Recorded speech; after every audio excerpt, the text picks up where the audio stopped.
He walked out of the diner into white daylight, breath rising in small clouds, leather jacket dark against the falling snow. Lily held his glove with both hands, her wool hat tilted over one eye. Bells from the corner charity stand rang slow and soft. Christmas music leaked through the glass door. The street felt bright, yet bitter cold, sunlight scattered by flurries that never stopped. Then Lily froze and tugged his hand hard. Her voice dropped to a whisper that sounded like a secret. "Daddy, her baby is freezing." Ethan followed her gaze to the bus bench by the stop sign. The young waitress from the diner sat there, shoes thin and wet, hair stuck to her cheek, coat open as if she had given up arguing with the wind. A newborn slept against her chest under a threadbare blanket, face pale, breath quick. The mother's head leaned back, eyes half closed, the kind of tired that sinks into bone. The red scarf Lily loved to wear hung around her neck, heavy with snowflakes. She started to lift it off. Ethan stopped her, then slipped off his own thicker scarf and crouched in the slush. He wrapped the scarf around the baby first, careful with the small hands that trembled as if the air stung. The mother flinched, then blinked at him, confusion breaking into alarm. She tried to cover the baby with her coat again and failed. Her lips moved, but no words came out. Ethan kept his voice even. He said he would not take anything. He said the child needed heat fast. Lily stepped closer and opened her palms near the baby's face as if her small warmth could help. A bus roared past and sprayed meltwater across the curb. The mother startled at the sound and pulled the baby tighter. Ethan saw the fear behind her eyes, a fear that had nothing to do with him and everything to do with a world that had been unkind for a long time. He told her his name. He told her Lily was 7 and very brave. He told her the diner had soup and dry towels and a back booth near the heaters. The mother swallowed and shook her head. She whispered that someone might see. She whispered that someone might call people who take babies. She said she could not lose her child. Lily looked up at Ethan, the way she did when a dog limped or a bird had a broken wing. He knew that look. It left no room for delay. He took off his jacket and tucked it around the mother's shoulders as if the jacket could convince her to stay. He kept his voice steady and gave her the simplest plan. Warmth in the diner. Hot water bottles from the kitchen. A phone call to a clinic that took patients today. He offered to pay. He did not add that the ache in his chest came from a winter years ago, a night of ice and sirens, a hospital room he still saw when he closed his eyes. He did not say that he could not walk away from cold skin and small hands again. The mother stared at the baby. Snow settled on her hair and melted into thin lines down her neck. She nodded once, not to him, but to the idea of heat, and tried to stand. Her knees buckled. Ethan lifted the baby gently while Lily steadied the mother's elbow. For a moment, all three moved together, a clumsy dance of care on the slick sidewalk, and then they were inside the diner, door banging, bell jingling, air warm and heavy with coffee. Steam fogged the glass. The cook yelled a greeting that turned into a question when he saw the bundle in Ethan's arms. The manager saw wet footprints and frowned, then saw the baby and ran for towels. Lily took charge in the way only a small child can when adults hesitate. She pointed to the corner booth near the heating vent and said it was perfect. She told the manager to bring mugs of hot water for the bottles and sugar packets for the mother because she looked like she had not eaten properly. The manager moved fast. Everyone moved fast. Even the music on the radio seemed to step back and let urgency pass. Ethan checked the baby's fingers and toes with careful hands. Color began to return, faint but real. The mother watched with a mix of gratitude and dread, the kind of dread that waits for a knock on a door. She said her name was Maya. She said the baby's name was Hope. She said the name like a promise she was trying to keep. Ethan told her it was a strong name. Lily smiled and said Hope would like hot milk later. The waitress who had covered Maya's shift earlier peeked around the pie case, eyes wide, then brought a bowl of soup without being asked. Maya ate in small bites as if her stomach had learned to be careful. She kept glancing at the front windows, scanning for a face she feared. Ethan let the silence sit, then asked if there was someone who might come looking. Maya's spoon rattled against the bowl. She said trouble had a way of finding her. She said she had left a place that was not safe. She said there were bills and a man and a door that did not have a lock strong enough. She said she had done everything right at the hospital and still ended up here, on a bench in noon snow, with a child who shook when the wind moved. Lily slid beside Maya and held the baby's tiny hat between two fingers as if it were made of glass. She said that her mother had once knit a hat just like that. She said that when she was a baby, her father used to warm the hat in his hands before putting it on her head so that the first thing she felt was heat. Ethan looked away for a second, then smiled and did the same for Hope. The small face relaxed. The baby made a soft sound that felt like life returning. For a brief minute, the booth felt like a shelter that no one could breach. Then a phone camera clicked near the coffee pots. A teenager whispered to a friend. Words traveled faster than the heater could work. A man at the counter said the biker looked rough. A woman said the mother seemed out of it. Someone muttered about people who could not care for infants. Someone else said a call should be made, because calls were how problems were handled. The diner manager asked everyone to mind their food, but eyes kept drifting. Ethan felt the tide turn without anyone raising a voice. He asked Maya if there was a car. She said there was a sedan near the alley with a broken back window and a blanket across the gap. She said she had been sleeping there between shifts. She said the engine barely started when the cold grew mean. Ethan weighed the choices. Stay and wait for a kind or unkind visitor. Move to the car and bring heat there. Call a clinic first and risk questions that might swallow the day. He chose movement. He asked for 2 hot water bottles and a thermos of warm milk. He asked Lily to keep close and not let go. They pushed back into the snow. The world outside had grown brighter, as if the clouds had thinned and the light was trying to help. Ethan handed the baby to Maya once they reached the sedan so he could open the door. The blanket over the broken window sagged. The back seat held a nest of coats and a stuffed rabbit with one ear. He checked the baby's seat, tightened the straps, and slipped the warm bottles along the sides. The baby settled, tiny face less tense. Maya thanked him, voice rough. She said she would head out before someone arrived. Ethan asked where she would go. She said anywhere that did not remember her. He told her the roads were slick and the wind would punish luck. He told her that the clinic 2 streets overtook walk-ins today and kept records sealed in some cases. He said he knew because a friend had once needed privacy. Maya met his eyes, saw the quiet truth there, and nodded. She asked why he was helping a stranger this much. He told her that some debts could not be paid backward, so they must be paid forward. He told her that he had learned that on a winter day that had taken more than it gave. Lily tugged his sleeve again. She said a black SUV had turned the corner twice. The driver slowed each time, then moved on. The third pass brought the SUV closer. The window slid down an inch. A man watched from behind tinted glass, eyes like chips of ice. The SUV rolled forward, stopped at the corner, and waited. Maya's breath quickened. She whispered that she knew that car. She whispered that the man inside liked to make fear last. Ethan moved without loud words. He told Lily to stand on the other side of the car and hold Hope's tiny hand from the seat. He told Maya to sit in the front and start the engine. He would stand near the alley mouth and see if the SUV wanted a problem. The engine coughed and caught. Warm air began to creep through the vents. The baby slept, unaware of the small war building in the bright cold. The SUV pulled alongside, slow and deliberate. The passenger window lowered. A face leaned out just far enough to be seen. He asked if everything was all right. The tone did not match the words. He asked if the woman had taken something that did not belong to her. He asked if the man with the leather jacket liked to involve himself in matters that were not his. Maya's fingers tightened on the wheel until the knuckles went white. Ethan gave a calm answer that revealed nothing. He said the child needed warmth and that the clinic 2 streets over would help. The man smiled without humor and said that clinics asked questions and questions had answers and answers had consequences. Snow swirled between them like ash. Lily did not look up. She hummed to the baby in the back seat, a tune her mother had used once, a tune that sounded like a safe room. The man in the SUV finally lifted his phone and snapped a photo of the license plate on the sedan. He said Merry Christmas in a way that felt like a threat and drove off. Maya exhaled as if she had held her breath for a week. Ethan watched the taillights vanish, then memorized the plate of the SUV out of habit. He had been a different kind of man once. He still remembered how to keep track. They made it to the clinic in 6 careful minutes. The nurse at the desk took one look at the baby and waved them through.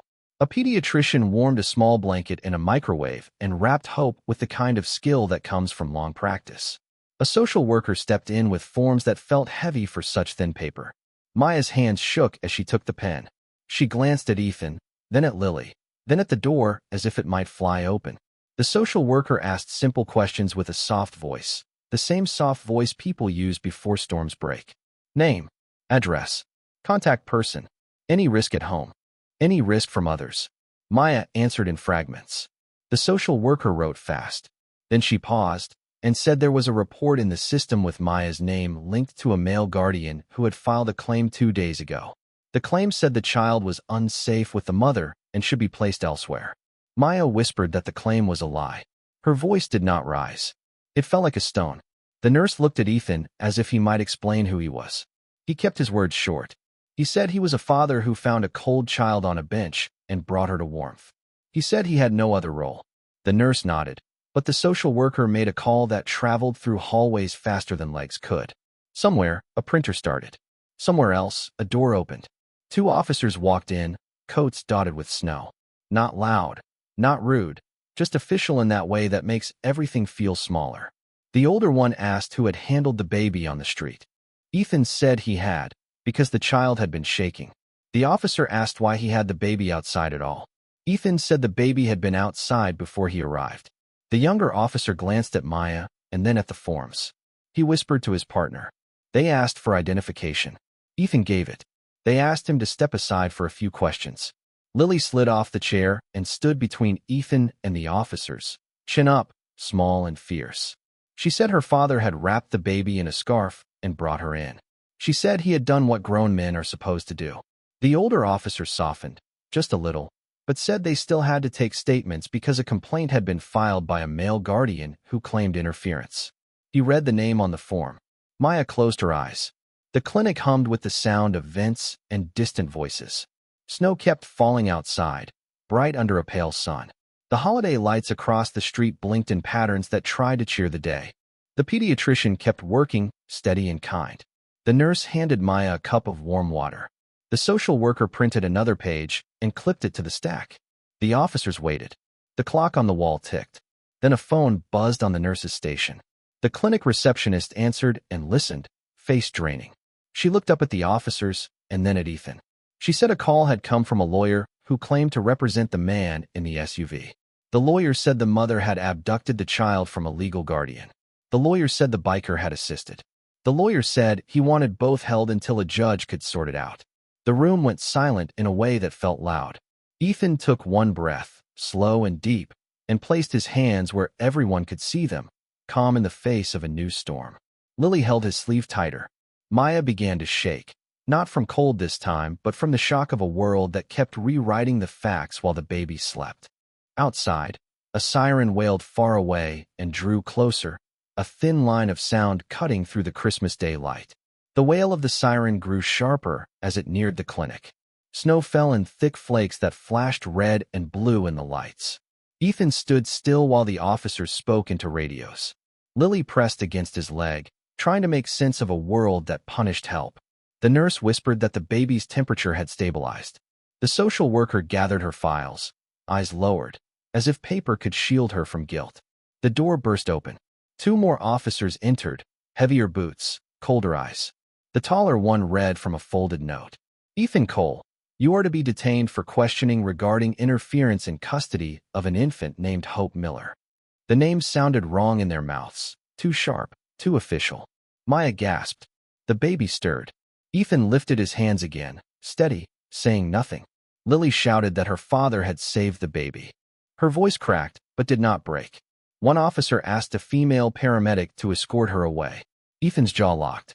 She stays where I can see her. His tone was firm enough to pause the movement. They compromised by letting Lily sit in a corner chair under a nurse's watch. Maya tried to speak, to confess, but the social worker touched her arm and whispered that silence might help her case later. The cuffs felt colder than the air outside. Ethan's breath fogged as they led him through the corridor. Children in the waiting area stared at the man in the black jacket who had carried a baby in and left in chains. He did not look back. At the station, fluorescent light replaced daylight. The air smelled of coffee burned too long. An officer recited standard lines, voice bored, as if repeating a hymn he no longer believed in. You have the right to remain silent. Ethan nodded. He had heard the words before in another life. They placed him in a holding room with glass on one side. Through it, he saw Maya sitting in another chair across the hall, baby in her arms, social worker beside her, both under supervision. The baby slept again. Maya's lips moved in silent prayer. An investigator entered with a folder thick with printed pages. He said a complaint had been filed by a man named Grant Warren, Maya's former partner. The complaint claimed Maya had abducted his child after a court awarded him temporary guardianship.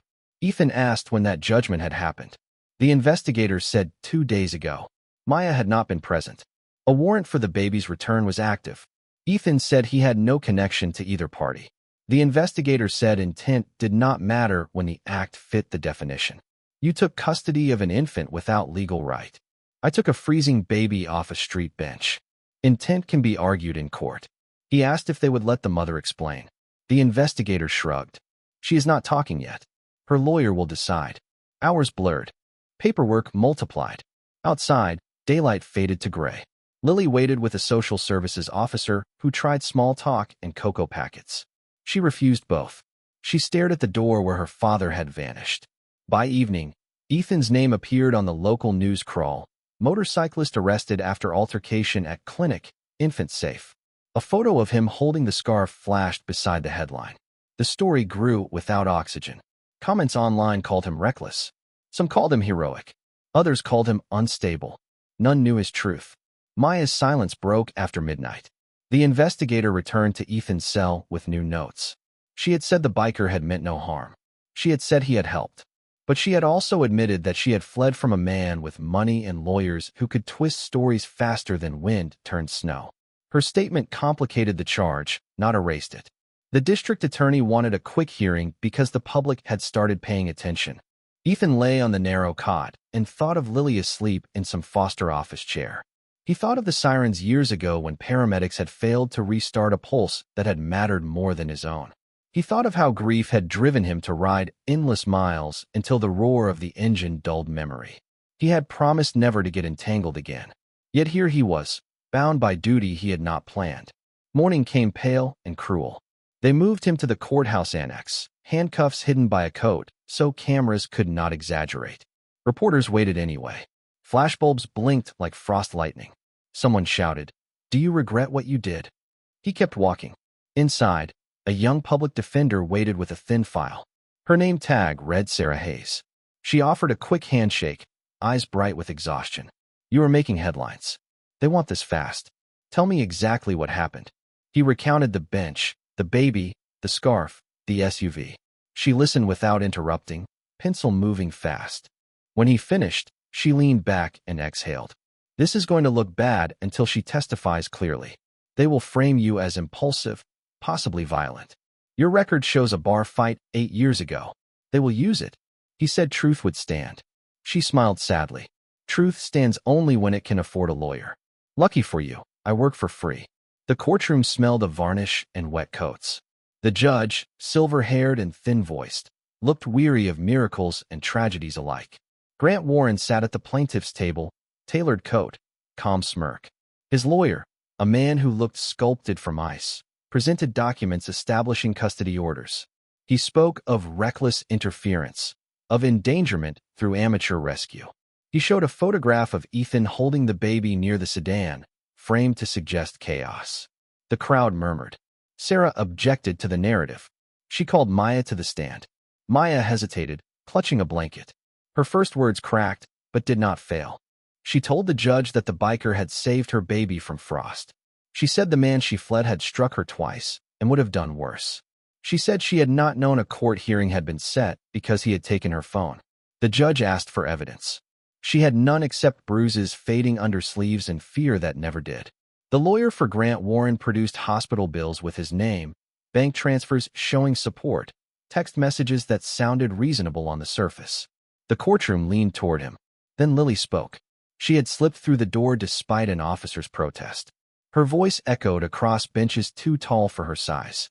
He only helped because she was cold. The baby was crying. I saw it. The judge told her to sit. She did, but her words stayed hanging in the air. Maya began to cry quietly. The lawyer for Grant Warren adjusted his tie, annoyed by innocence he could not cross-examine. Sarah requested temporary release for Ethan until evidence could be verified. The judge agreed to consider it, but ordered him held overnight pending further checks. The gavel struck once, final and heavy. Outside the courthouse, the same SUV idled near the curb. Grant Warren walked to it, phone pressed to his ear, voice low. Ethan watched through the window as he passed, their eyes meeting briefly, one filled with control, the other with restrained fury. Sarah joined Ethan in the holding corridor.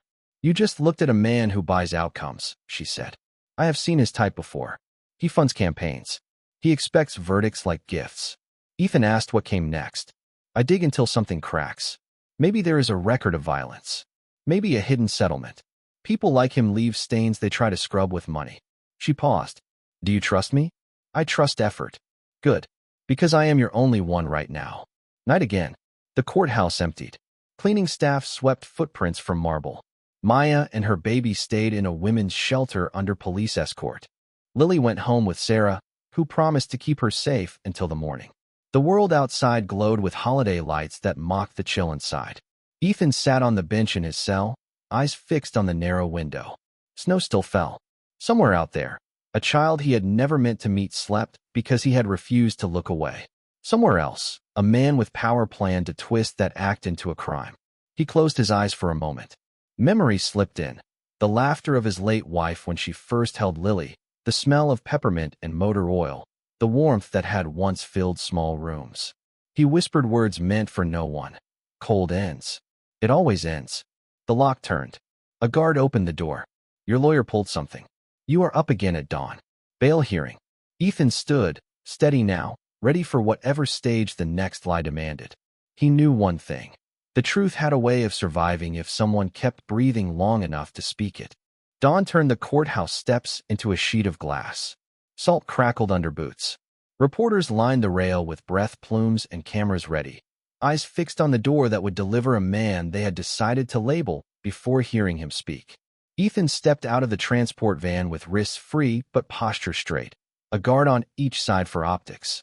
Lily watched from behind a pillar with Sarah's coat around her shoulders, face set, with a kind of small bravery that forced adults to look away. Inside, the bail hearing began before the heat caught up with the room. The prosecutor spoke with the easy rhythm of someone who had practiced in a mirror for years. He quoted a line from the complaint that made Ethan sound like a drifter who liked trouble. He raised the bar fight from 8 years ago like a fresh wound. He said the defendant had a motorcycle, cash jobs, and no stable schedule, which made flight likely.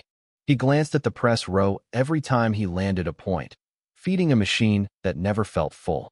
Sarah rose without hurry, a slim folder in her hand, voice even. She said the man in question was a father with a school pickup routine and a mortgage he paid on time. She said he had brought a freezing child into a clinic and had waited for help when others chose to stare. She did not ask the judge for trust. She asked for time.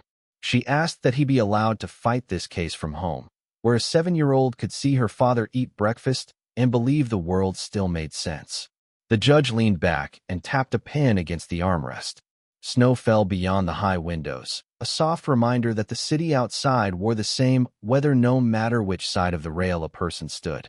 The judge set bail at an amount that hurt, but did not break.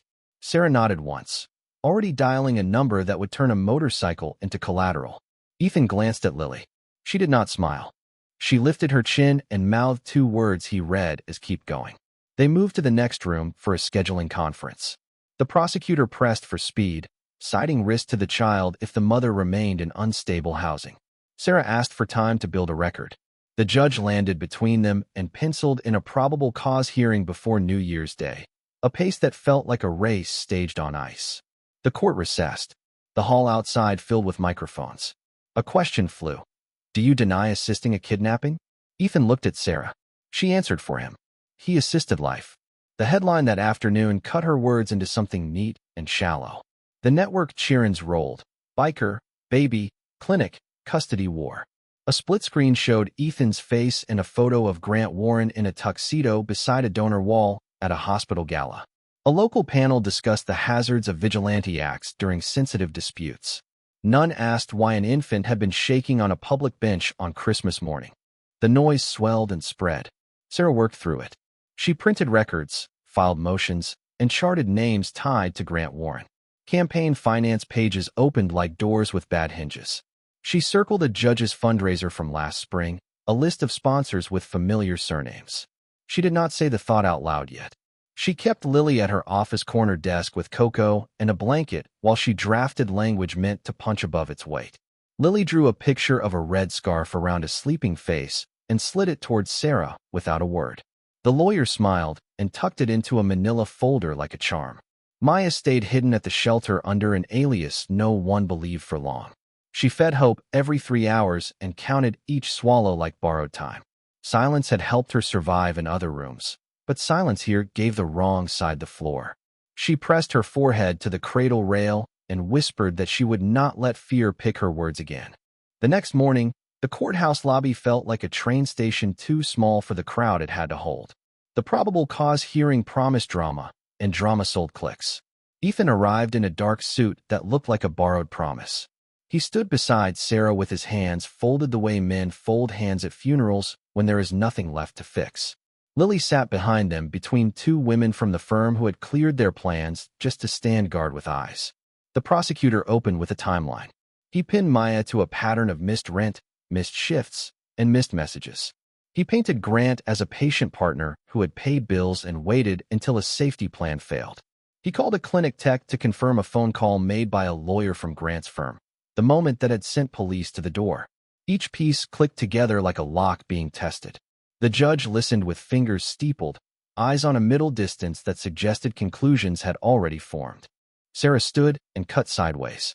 She said the case was not a question of who had money, but who had risked a child by leaving a newborn with a mother who had no heat and then claiming custody through speed and pressure. She called the diner manager, who testified that the baby's skin had been too cold and that the biker had moved like a man who knew how to save someone's life. She called the nurse, who confirmed that hypothermia signs were present when the child arrived.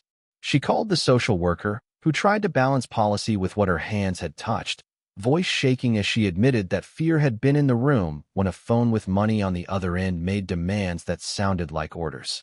Grant's lawyer objected to everything that did not fit a narrow lane. The judge sustained some, overruled others, and watched Sarah with the curiosity of a person noting a storm on the horizon he had hoped would miss the town. When Sarah asked the court to consider the possibility that the temporary order had been rushed through a holiday docket with fewer eyes on it, the judge's pen stopped moving. The prosecutor's jaw tightened. The gallery hushed. Sarah did not accuse. She described. She laid down facts like stones across a river. A petition filed at 5 in the evening on December 23rd, a hearing marked for the 24th with notice sent to a phone that had been in someone else's pocket, an affidavit signed by a doctor who had left the hospital board 2 months earlier to join a private clinic owned by a company where Grant held a seat. She asked whether the court wanted to check if the file's electronic log had edits between Christmas Eve and Christmas morning, because the timestamps in the printout did not match the notes. The judge asked how she knew about the log. She said she had asked the clerk a question anyone could ask if they showed up before sunrise with coffee and dig where no one thinks to look, because the world assumes everyone is too tired on December 25th. The judge ordered an audit by the court's own administrator. The prosecutor smiled like a man who had seen this trick and knew the deck, then asked for a recess. Grant's lawyer whispered into a phone and did not smile at all. In the hallway, cameras swarmed. Sarah shielded Lily with a hand, turned her shoulder to block a lens, and said nothing. Ethan spotted the same black SUV at the curb through the glass. The window lowered a fraction. A man watched, no expression. Ethan watched back until the window rose. He wrote the plate numbers in his head again, then erased them because he had no use for retaliation that would only set traps for his own feet. Maya arrived mid-afternoon with the shelter's advocate and a blanket over her hair. She stepped into the witness room, where a screen blocked her from Grant's direct view. Her voice wore a new steadiness, the kind that grows when a person decides that truth, even raw truth, is safer than silence. She told the court about the bench, the cold, the scarf, the fear of a phone that rang at all hours.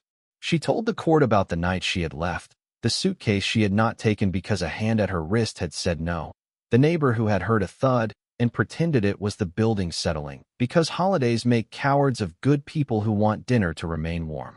Grant's lawyer stood and asked about choices. Why choose a car over a shelter sooner? Why choose pride over help from a man willing to pay? Why choose to run instead of attend a hearing? She said she had chosen breath. The lawyer asked if she had texted Grant the day before asking for cash. She said yes. The lawyer asked if she had then refused to say where she slept. She said yes.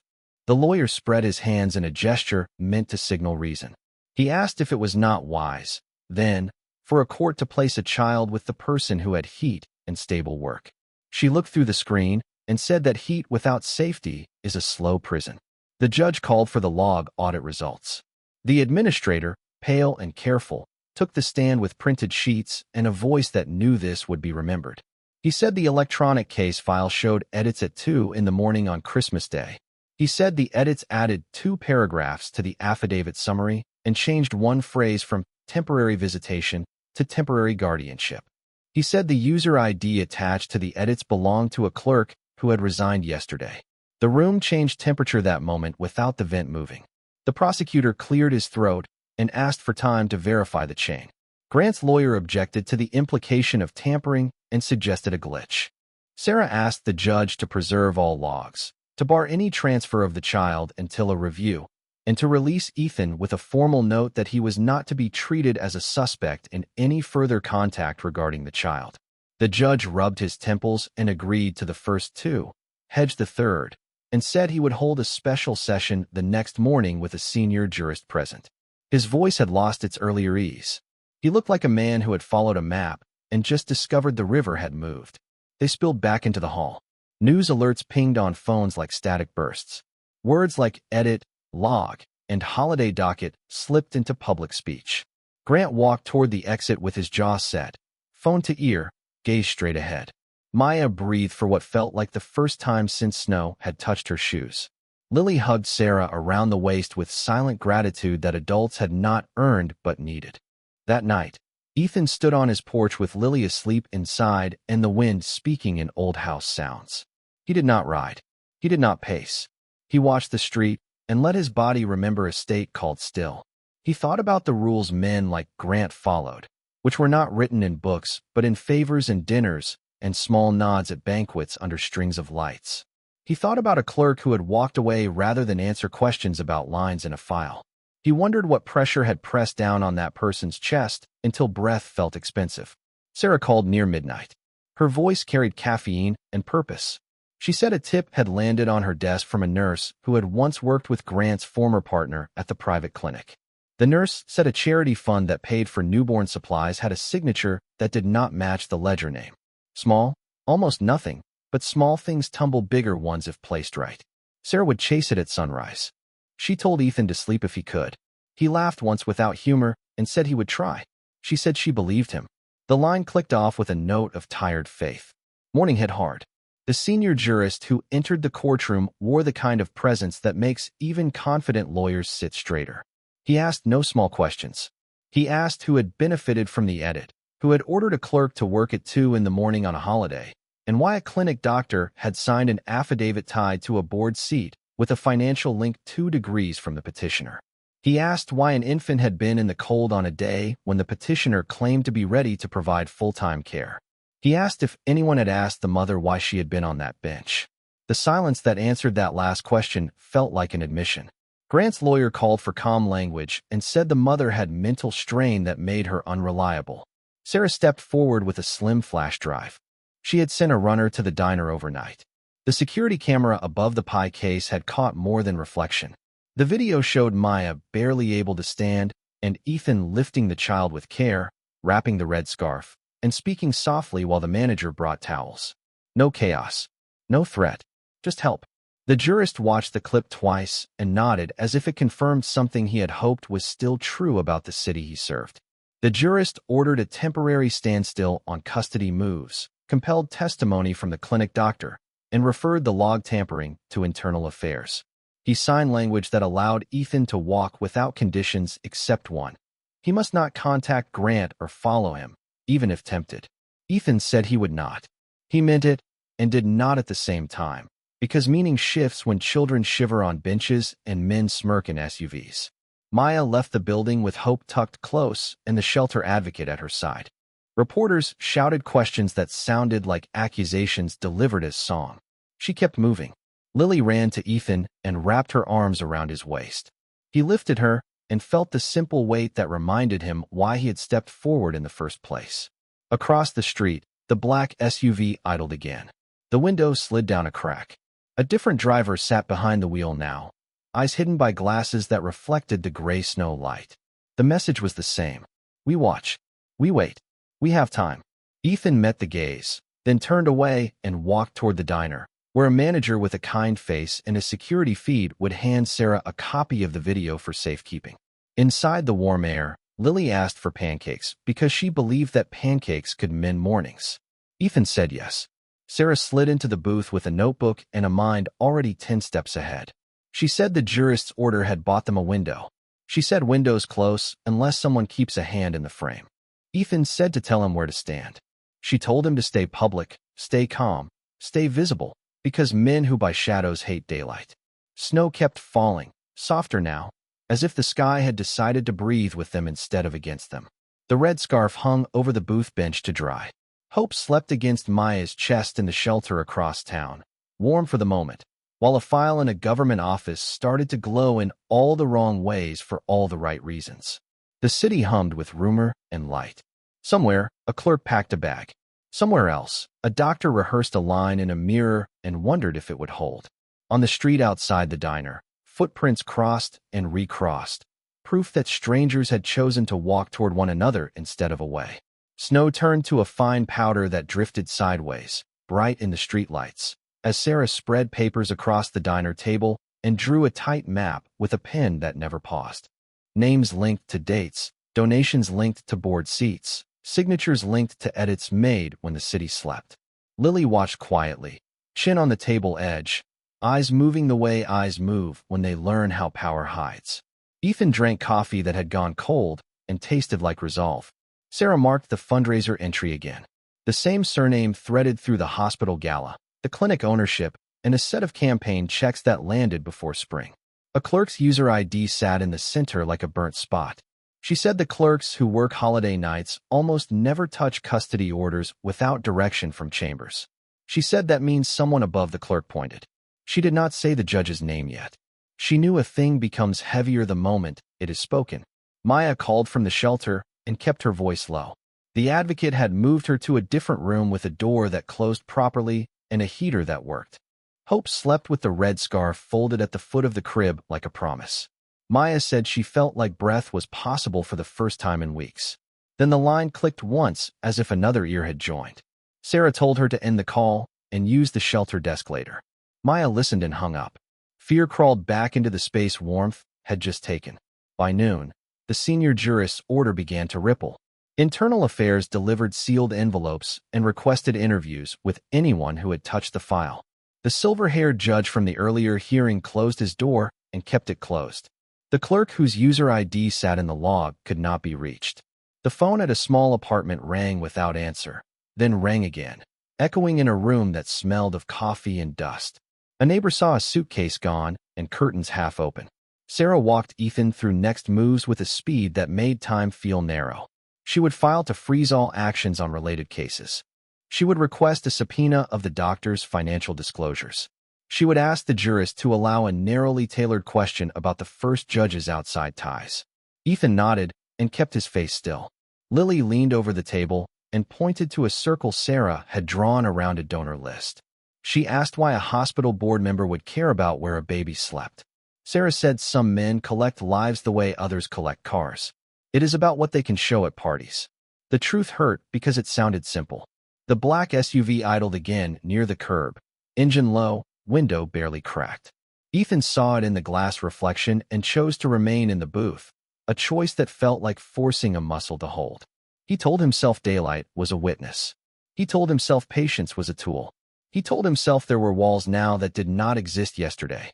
Afternoon brought the first break. A junior staffer from the court administrator's office slipped Sarah a note in the hallway with hands that shook. The note held a single printed line. A calendar entry from the silver-haired judge's chambers 2 days before Christmas, a 15-minute meeting with a donor whose last name matched the man who sat beside Grant at the gala photo. The staffer whispered that the judge's assistant had taken that meeting after hours. Then she vanished into a stairwell like a bird that had learned windows. Sarah walked back into the conference room with a face that told Ethan things had shifted. She did not smile. She said the path was there if they could prove one link. A push from a donor to Chambers, then from Chambers to the clerk, then from the clerk to the holiday edit. She said they needed testimony, not just logs. Ethan asked who would talk. She said someone who could not sleep with the secret anymore. The clinic doctor arrived for sworn questioning, looking rested in a way that made the waiting room colder. He swore he had signed his affidavit based on concern for the baby's environment. He swore he had not been told what to write. Sarah slid a copy of the affidavit toward him and asked why the phrase temporary visitation had become temporary guardianship. He said he had drafted a first version and later corrected a mistake. She asked when he made the correction. He said late at night after a call from a hospital colleague who said the mother had become unstable. She asked the colleague's name. He said he did not recall. He swallowed. The room heard it. The senior jurist watched the doctor with the stillness of a man who had seen men lie well. He asked if the doctor had any financial ties to a private clinic connected to the donor list. The doctor said he had provided consulting for a community outreach case review that had nothing to do with custody matters. Sarah asked how much the consulting paid. The doctor said a modest sum for time. She asked for a number. He gave one that sounded small until multiplied by months. The jurist wrote it down without comment. The room understood that silence sometimes weighs more than thunder. Evening drifted in early, lights flickering on across frost-laced streets. Maya's shelter called Sarah with news that warmed and chilled at once. A woman from social services had arrived with a clipboard and a gentle smile. She asked to verify the room number and check on supplies. She asked to hold the baby for a second so Maya could sip tea. Maya hesitated and then handed Hope over because the smile reminded her of a teacher who once lent lunch money. The woman left after 10 minutes, promising a return with diapers and formula. An hour later, a text pinged Sarah's phone from an unknown number.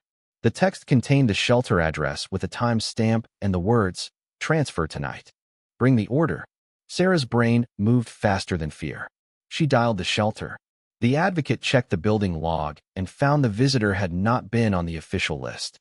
The name written on the entry line matched the social worker who had been at the clinic. The handwriting did not. The advocate locked the doors and called the police liaison while Sarah called the jurist's clerk, who called a patrol unit with the kind of urgency that does not need adjectives. Ethan stood when the alert came in and reached for his jacket on instinct. Sarah stopped him with a look that held both gratitude and warning. He hated the pause that followed. He loved the child in the shelter who had not been his until a bench made her his concern. He wanted movement. The law wanted protocol. He swallowed the old impulse to fix things with motion and forced himself to protect Lily first. He walked her to Sarah's office where two paralegals made a sleeping nest on the couch with coats and quiet voices. He said he would be back in an hour and would knock twice like always. She nodded and did not cry because courage runs in the family even when the family is too. The black SUV pulled from the curb the moment Ethan stepped into the night. He did not follow. He did not chase. He moved 3 blocks on foot to a used bookstore with a wide window that reflected the street like a second set of eyes. From there, he watched traffic and waited for the call that told him the shelter had held. It held. Patrol arrived before any transfer attempt. The false social worker never returned. The advocate found a small button camera on the hallway ledge where a visitor could have placed it without looking suspicious. It blinked red as if proud of itself. A technician took it into a bag that swallowed evidence like a magician's trick. Sarah exhaled hard enough to fog the glass in her office and called Ethan to say that vigilance had not been wasted. He returned to the courthouse by morning with a steadiness that felt newly earned. The senior jurist opened a special session and set down rules like anchor stones. No one would approach the mother or child without written notice to the court. Any attempt to move the infant would be treated as contempt. The jurist then asked a question that changed the room's air. He asked the silver-haired judge to step forward and answer, on the record, whether he had directed any clerk to work on the file during the holiday. The judge's jaw tightened. He said no. The jurist asked if anyone in his office had taken a call from a donor who hosted a fundraiser last spring. The judge said he did not recall specific calls. The jurist asked if the judge's family had any connection to a man named Grant Warren. The courtroom felt the ground dip. the way ground dips before a train passes and dust lifts in a long ripple. The judge's eyes flashed with something that looked like anger first, and then something like resignation. He said there had been a family tie once that was no longer active. Sarah did not blink. She asked him to define the tie. He said Grant had been married to his daughter for a time that ended in bitterness. He said they no longer spoke. He said he had never favored Grant. The jurist asked why this had not been disclosed when he took the first hearing in this case.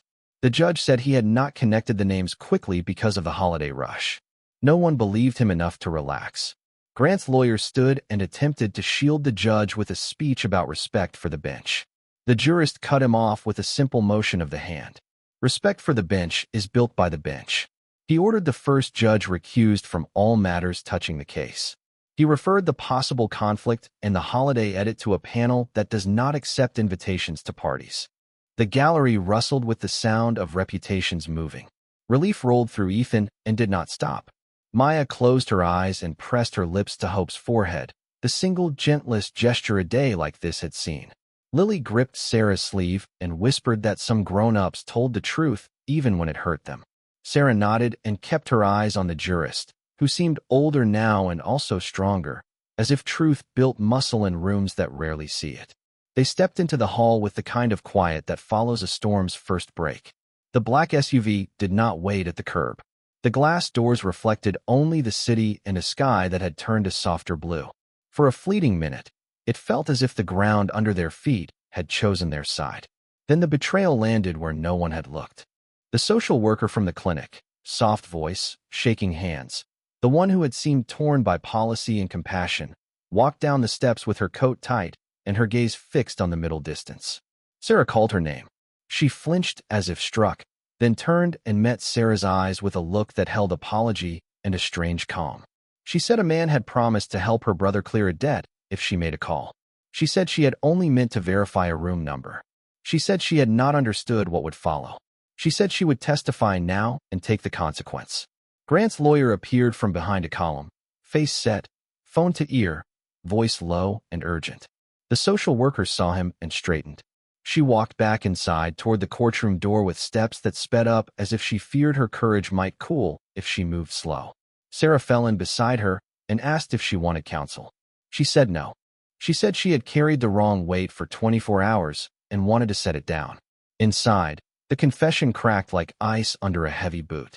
She described the call, the number that routed through a firm assistant, the promise made about a debt that had strangled her family all year, the way she had told herself it would be harmless to check a door and a name. She said she had seen the baby's face and could not breathe for shame. She said she did not want to be the reason a mother lost a child. The senior jurist thanked her with a voice that understood cost. He ordered protective measures for her family because truth breeds enemies before it grows friends. Grant left the building with his jaw locked like a vice. Cameras followed. Words followed the cameras. Sarah stood with Ethan and watched not the spectacle, but the clerk's empty chair across the hall and the door to chambers that now stood ajar. She whispered that the case had turned from a fight over one child to a mirror held to the system. He said mirrors make some men violent. She said that is why courts have doors that lock and windows that open. Maya returned to the shelter under police escort. The advocate drew new lines on sign-in sheets, posted new rules, and placed 2 cots in the office in case staff needed to sleep in shifts. Lily sat by the window and traced a heart on the fog with a fingertip that left a clear shape in the mist. Ethan watched her and felt something unclench inside his chest. The night brought one more twist that sealed the day's wait. Sarah's inbox pinged with an attachment from an anonymous sender. The file held a 10-year-old family photo from a charity newsletter. The silver-haired judge smiling at a banquet table, his daughter beside him in a dress the color of winterberries, and Grant Warren behind them with a hand on the chair back, like a man who believes rooms belong to him. The caption named them as a family committee. In the margin, a note in plain text read, "He has been in the house longer than the law." Sarah stared at the image until the pixels seemed to waver. She forwarded it to the jurist with a one-line message that did not try to argue more than the photo already said. Then she locked her office, walked to the couch where Lily slept, and tucked the blanket higher under a chin that had carried too much for a small frame. Ethan stood at the window with the city below and let the lights wash over a face that had learned patience by force. snow thinned to a gentle sift. The SUV did not return. Somewhere a clerk turned a key in a new lock and chose not to answer a phone. Somewhere a doctor looked at a ledger and understood that numbers can be testimony. Somewhere a judge sat in a quiet room and understood that a lifetime of reputation can be iced over by a single holiday night choice.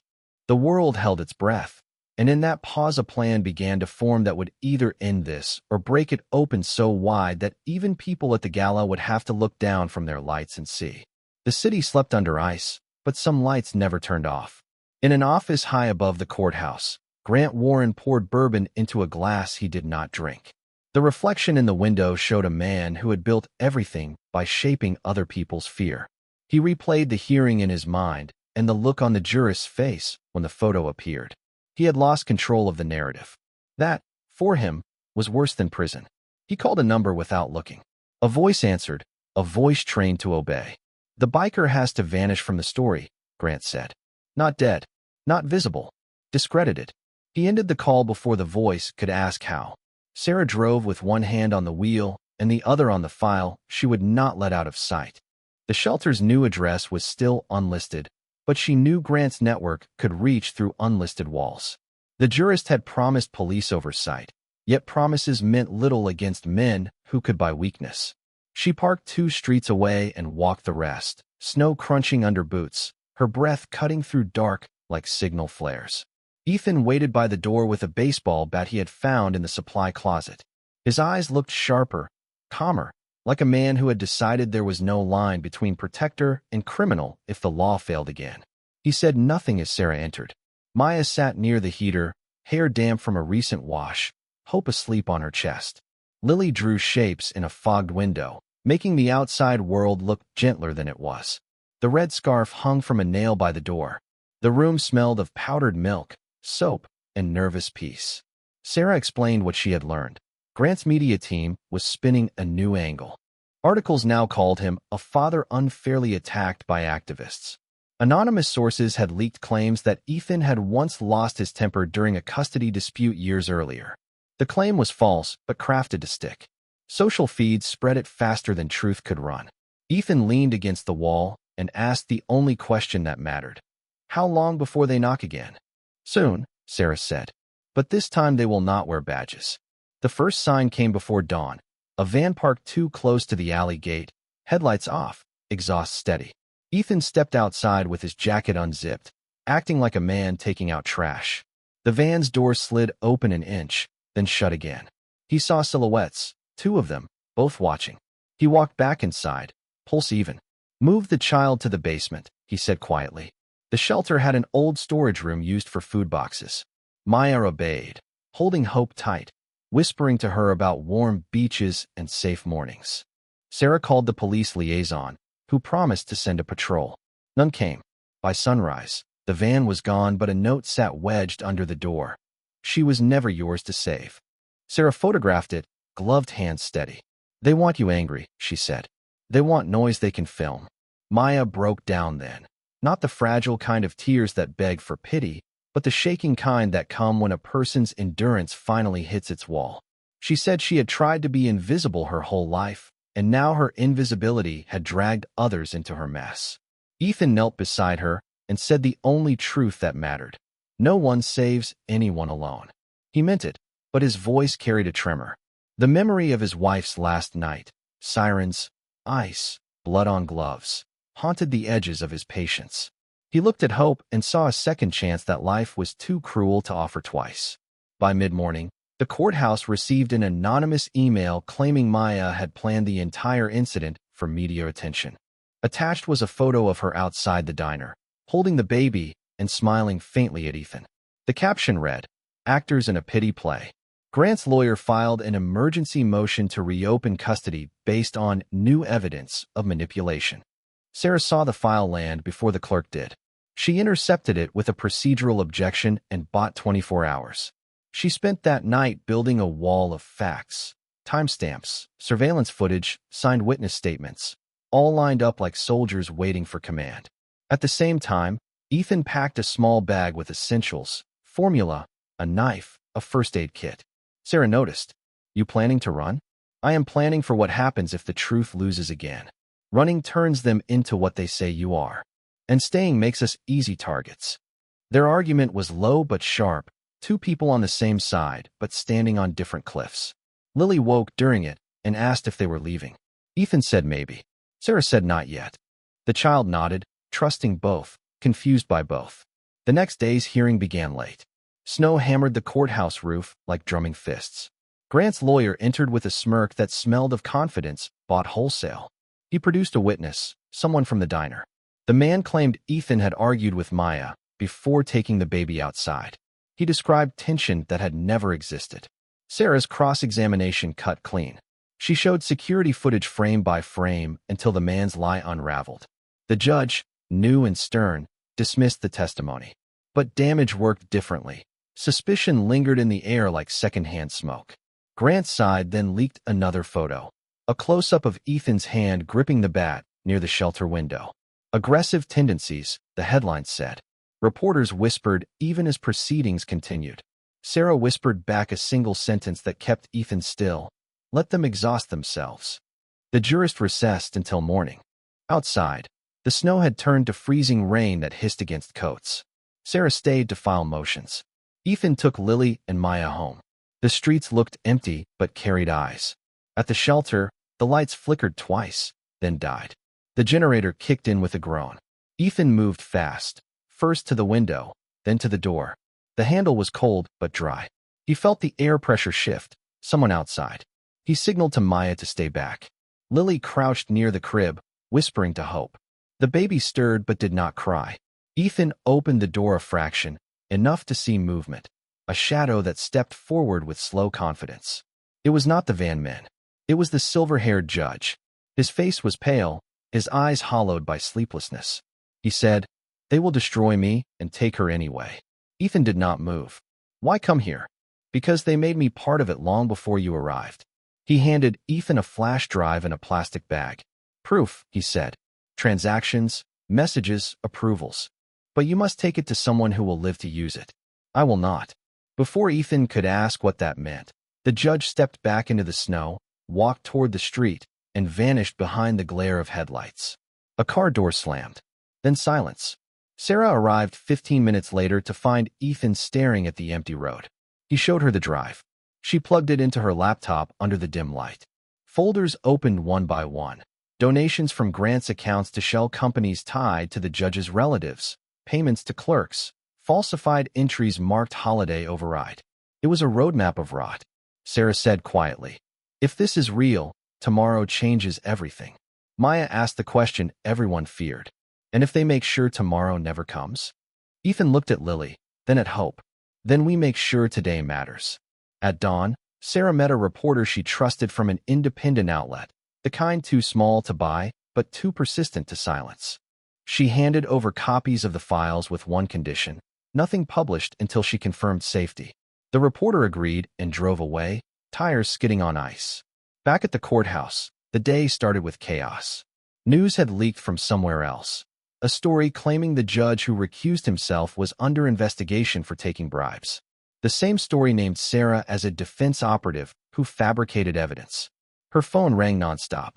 Every network wanted comment. She turned it off. Inside the hearing room, Grant sat with perfect calm. He whispered to his lawyer, who smiled as if he knew exactly how to win by losing the right amount. The jurist entered, late and grave. He announced that the court had received allegations against multiple parties and that all related evidence would be sealed until verification. No cameras. No leaks. No justice yet, just pause. Outside, Sarah's car alarm blared. When they reached it, the windshield was cracked and a single word was scratched across the hood. "Stop." Ethan read it, then looked up at the building's windows. "They are not warning us," he said. "They are counting down." Sarah said, "Then we finish before they reach zero." That night, in a motel 2 towns over, Ethan watched Lily sleep beside Maya and Hope. The TV flickered with static from a bad signal. He sat on the floor, hand resting on the flash drive like a talisman. Sarah paced with her phone, whispering updates to the reporter. A knock came at the door, 3 short, 1 long. Ethan tensed, then opened it. A postal courier stood there with an envelope. No return address. Inside was a photo, The judge's car in a ditch by the river, police lights flashing.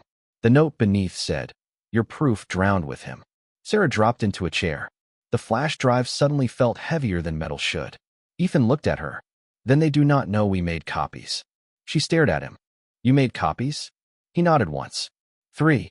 Where?" "One safe with Lily." Sarah exhaled. Then Chapter 6 starts with her. Outside, snow began again, soft and endless, falling over a world too tired to look up but still alive enough to fight. Morning arrived gray and silent. The motel's heater clicked like an old clock fighting to stay alive. Ethan woke first, his hand still on the flash drive. Snow pressed against the window like a white curtain. Maya slept sitting up with hope in her arms, exhaustion painted across her face. Sarah had not slept at all. She sat at the desk, phone off, files spread like a deck of truths no one wanted to believe. Lily stirred, rubbing her eyes, hair tangled from dreams that refused to end. She looked around the room and saw adults who looked brave only when they forgot she was watching. She slid quietly from the bed and reached for her backpack. Inside, wrapped in the corner of her drawing pad, lay the small voice recorder her father used during motorcycle repairs to note part numbers. She had used it last night to record the sound of Hope's breathing because she thought it was beautiful. Now she remembered something else. On the night of the diner, her father had whispered, "Cover the baby, sweetheart. She is freezing." The memory returned clear as daylight. She had recorded it then, playing with the device, without anyone noticing. She checked the recorder, thumb shaking, and pressed play. Her father's voice filled the small room, rough, kind, desperate. The moment of truth captured without plan. Sarah lifted her head, eyes wide. "Lily, when did you record this?" "That night," she said softly. "I just liked how Daddy sounded when he was scared but brave." Sarah stood, mind racing. "Do not delete it. Not ever. This could break everything open." Ethan stared at the recorder like it was sacred. "No one touches it but her." He meant it. The sound of his own voice, caught between fear and care, was proof that intention still mattered in a world that measured everything else by money. An hour later, Sarah drove them toward the courthouse. The hearing had been rescheduled for noon, but she wanted time. She needed a new chain of custody for the recording, official witnesses, timestamps. Every law had to be followed so no one could twist it. They stopped 2 blocks away to avoid cameras. Sarah placed the recorder in a sealed evidence bag. Lily watched her do it, serious as a soldier. "Will they believe Daddy now?" she asked. Sarah looked in the mirror. "They will have to." Inside, tension hummed like a live wire. Reporters waited by the steps again, lenses pointed at the doors. Grant arrived first, immaculate as always, lawyer beside him. His calm smile told a story of confidence restored. The news had already declared the flash drive evidence destroyed with the judge's accident. Sarah's team slipped through a side entrance. The jurist looked older than before, weary but alert. He saw them enter and nodded once, signaling a fragile alliance still alive. The prosecutor began by announcing that the late judge's death rendered several claims unsubstantiated. He recommended dismissal of all pending investigations and a quiet return of the infant to her legal guardian, Grant Warren. The words echoed through the hall like nails dropped on glass. Maya held her child tighter. Ethan clenched his fists until his knuckles turned white. Sarah stood, calm as stone. "Your Honor," she said, "before you consider closure, the defense has one piece of direct evidence never before submitted." The courtroom murmured. Grant's lawyer objected. The jurist overruled. Sarah walked forward, holding the sealed bag with both hands. This device contains an unedited audio recording from Christmas morning, the moment the defendant found the child on the bench. It is time-stamped, consistent with diner surveillance, and authenticated by chain of custody, beginning with the minor witness who made it. The jurist raised an eyebrow. "The child?" "Yes," Sarah said. "Lily Cole, age 7. The courtroom stilled. The jurist asked if the child was willing to testify. Lily stepped forward, small boots squeaking on the floor, hair brushed neatly, eyes steady. Ethan's breath caught. He wanted to stop her, but Sarah's gentle hand on his arm held him still. "Do you know what truth means?" the jurist asked. "Yes," Lily said. "It means you say what really happened even if people bigger than you do not like it." Sarah pressed the recorder's play button. The sound filled the room. Static first, then snow wind. Then Ethan's voice, raw and trembling. "Cover the baby, sweetheart. She is freezing." A hush fell. It was not just words. It was instinct, compassion, the unfiltered sound of a man acting before the world could weigh the cost. No script could fake that. The baby's faint whimper followed, then Maya's quiet sob. Sarah stopped the tape and spoke softly. "That is the moment everyone has been arguing about. There is no abduction, no force, no crime. Only a human act of mercy." The jurist leaned forward. His gavel hand trembled slightly. "The court will recess for 10 minutes to verify chain integrity." Grant's lawyer stood, face pale. "This is inadmissible without expert confirmation." "It will be confirmed," the jurist said. "And you will wait." During the recess, Grant cornered Sarah in the hallway. "You are playing with fire," he hissed. She looked him straight in the eye. "Then burn." He smiled thinly. "You think this changes anything? I have people above the court. And I have a 7-year-old who just told the truth in front of them. Let us see who history listens to." He turned and walked away, confidence cracking for the first time. Back inside, the technician verified the recording. Timestamps matched diner footage. The device's serial number aligned with receipts from Ethan's repair shop. Authentic.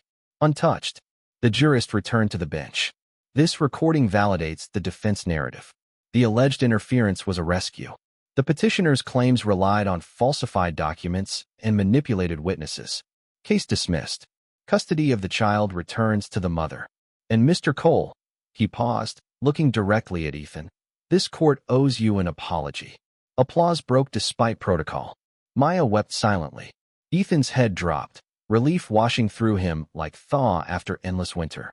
Lily jumped up and hugged Sarah, so tight it drew laughter through tears. Grant stood, face blank, then turned toward the exit. 2 officers intercepted him halfway. The jurist's voice cut across the room.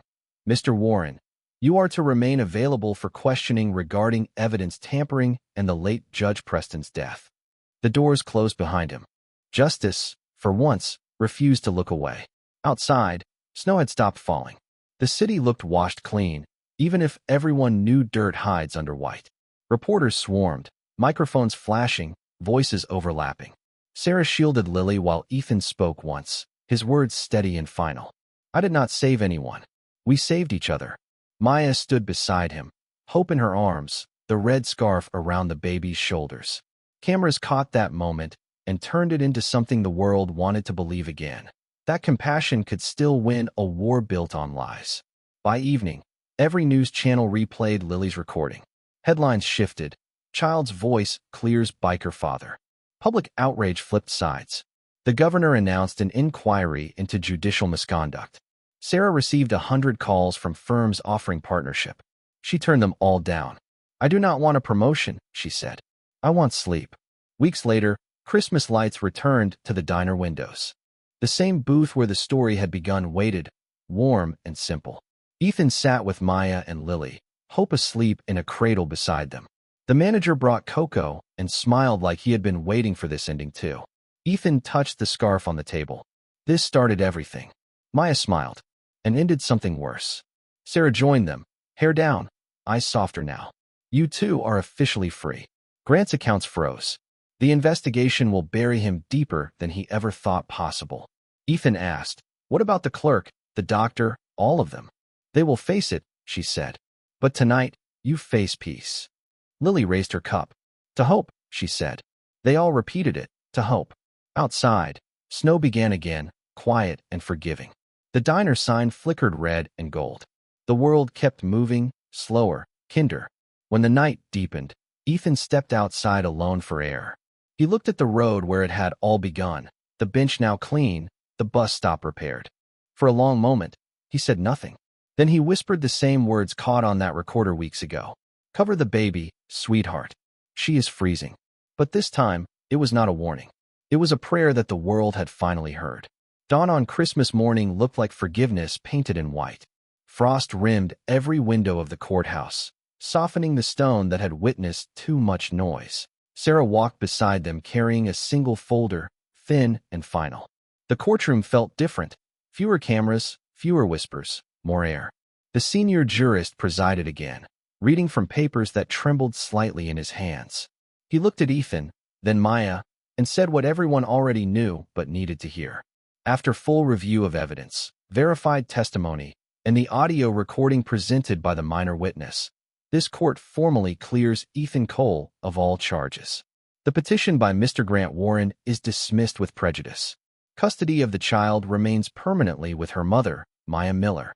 The court also recommends that the district attorney pursue criminal inquiry into evidence tampering and obstruction by the petitioner and any accomplices. Silence, then release. The kind of silence that fills lungs before tears. Sarah closed her folder. Lily's hand slipped from Ethan's because she was clapping, small palms hitting together as if justice needed a heartbeat.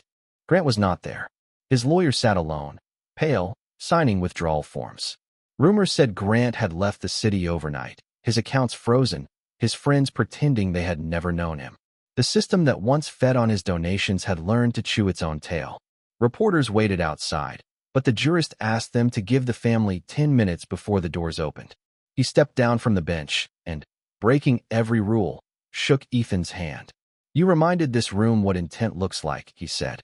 Ethan answered quietly, "I just did not walk away." They stepped into the corridor where winter light streamed through tall windows.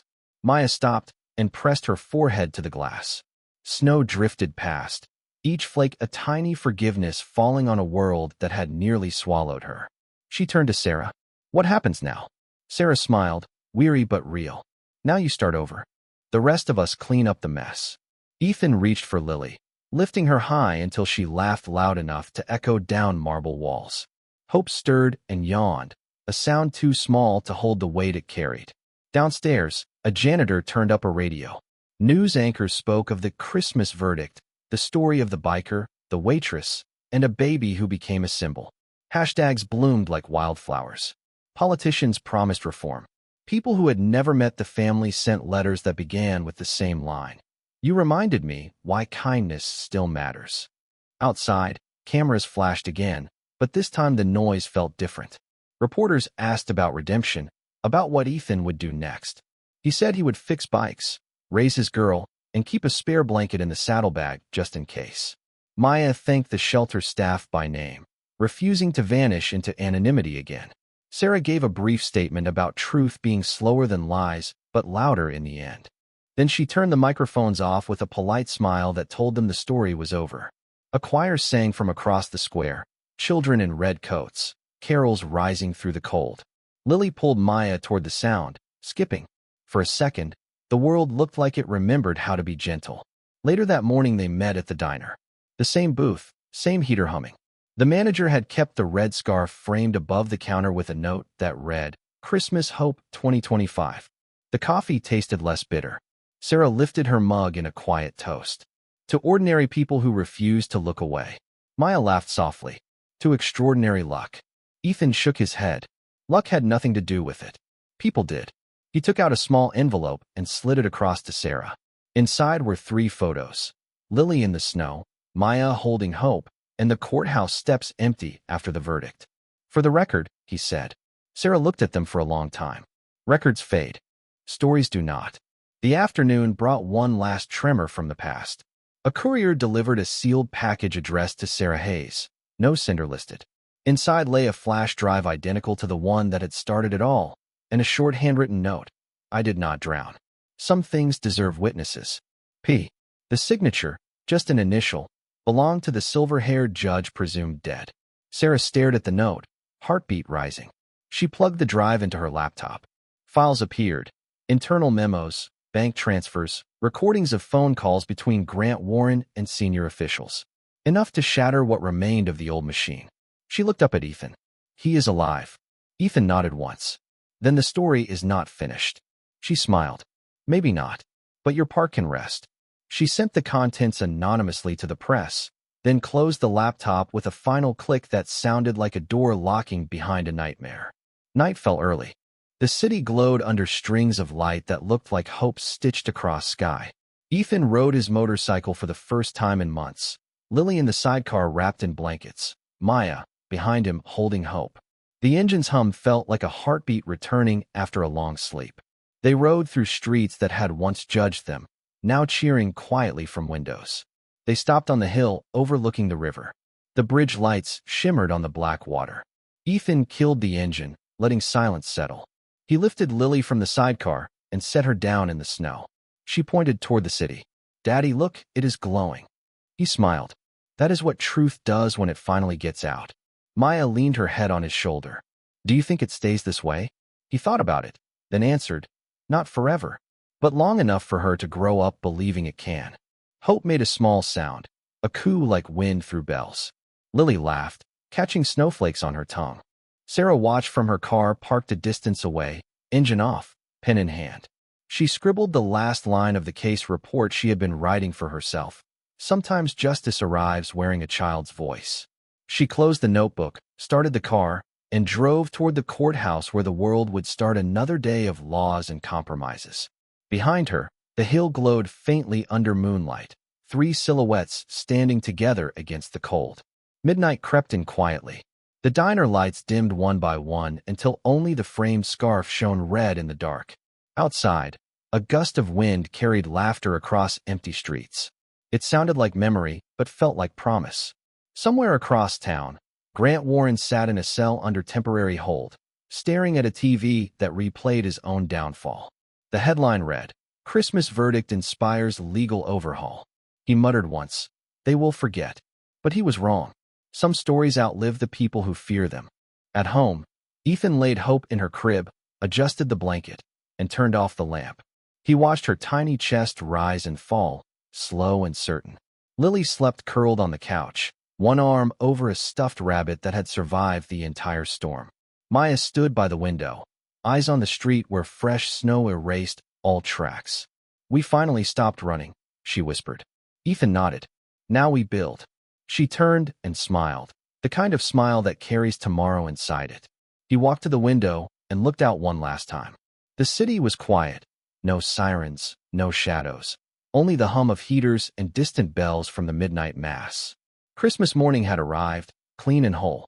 He reached for the light switch, pausing to whisper the same words that had carried them from fear to peace. "Cover the baby, sweetheart. She is freezing." Maya smiled in the dark. Not anymore. The light went out. Snow kept falling. The world, for once, held still. Spring came late that year, but when it did, it came gently. Snow melted without drama, trickling down gutters that had once echoed with police sirens. The city thawed. The courthouse, the diner, even the old bus bench where everything began, all wore the same quiet that follows forgiveness. Ethan woke to sunlight for the first time in months, not alarms.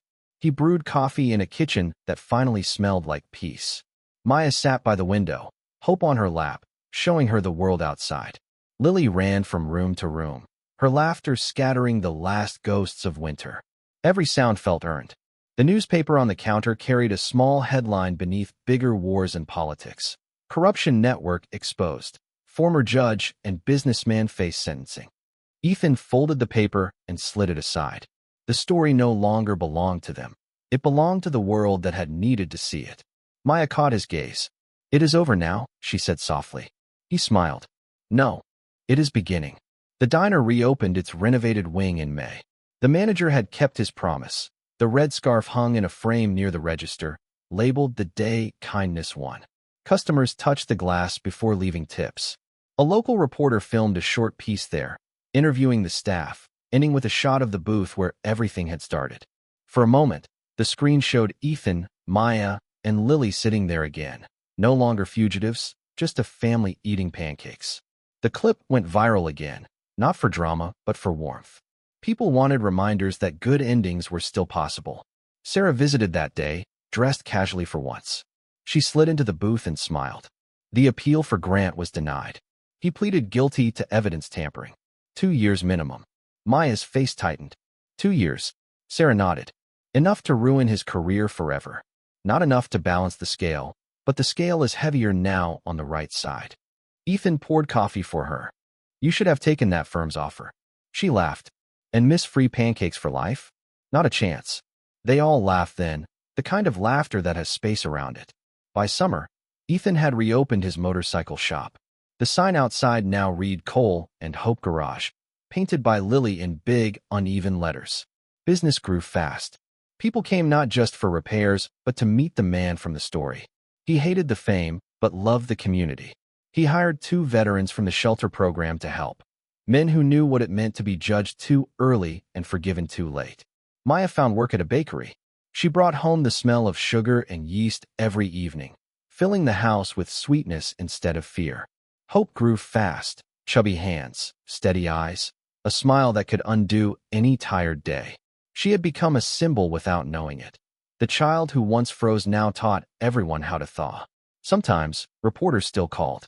Ethan always said no. The story had lived enough. Now it needed to rest. He wanted his daughter to grow up known for school plays, not court files. In early December, the city council invited Ethan, Maya, and Sarah to a small ceremony. They were to receive a civic valor recognition, an award for courage in defense of justice. Ethan almost refused, but Lily begged to go.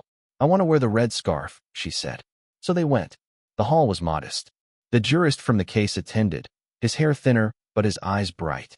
He handed them the certificate and said quietly, "Sometimes the law learns from the people it tries to judge."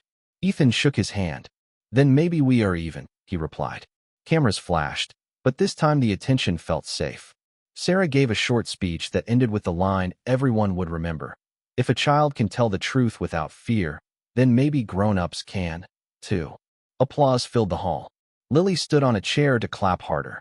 Hope clapped too, though she did not yet understand why. That Christmas morning, exactly 1 year after everything began, the diner lights glowed again. Outside, snow drifted softly, slow and lazy, as if the sky itself had grown gentle. Inside, the small family sat together at the same booth. The red scarf still hung above them, catching light like fire. Maya cut pancakes into tiny squares for Hope, who smeared them everywhere but her mouth. Lily leaned on Ethan's shoulder, humming the same tune she had hummed that night in the car, a tune that had once kept terror quiet. Sarah arrived late, shaking snow from her hair, carrying gifts wrapped in brown paper. Ethan smiled. "You still work on holidays." She shrugged. "Justice has no holidays. But family does. So today, I am yours." They laughed and ate. The cook played old carols on the radio. Outside, a group of children built a snowman near the bus stop where the bench once stood. Maya watched them, tears forming without warning. She whispered, "Do you think she will ever know?" Ethan followed her gaze to Hope. "Someday, but not as tragedy, as proof." Sarah leaned forward. "Proof that people are worth saving?" He nodded, "Even when they do not believe it yet." Lily asked what proof meant. Ethan smiled. "It means believing in something before the world gives you permission to." She tilted her head, pretending to understand, then giggled. "Like when I said Daddy was good, even when everyone said he was bad." "Exactly," he said, kissing her forehead.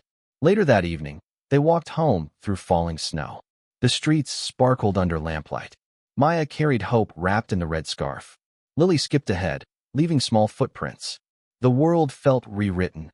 Same streets, same air, but a new language beneath it. At their doorstep, Ethan paused. Across the street, he saw the jurist walking alone, scarf up, hands in pockets. Their eyes met. The older man lifted his hand in a quiet salute. Ethan nodded back. 2 men on opposite sides of a system, both changed by a child's voice.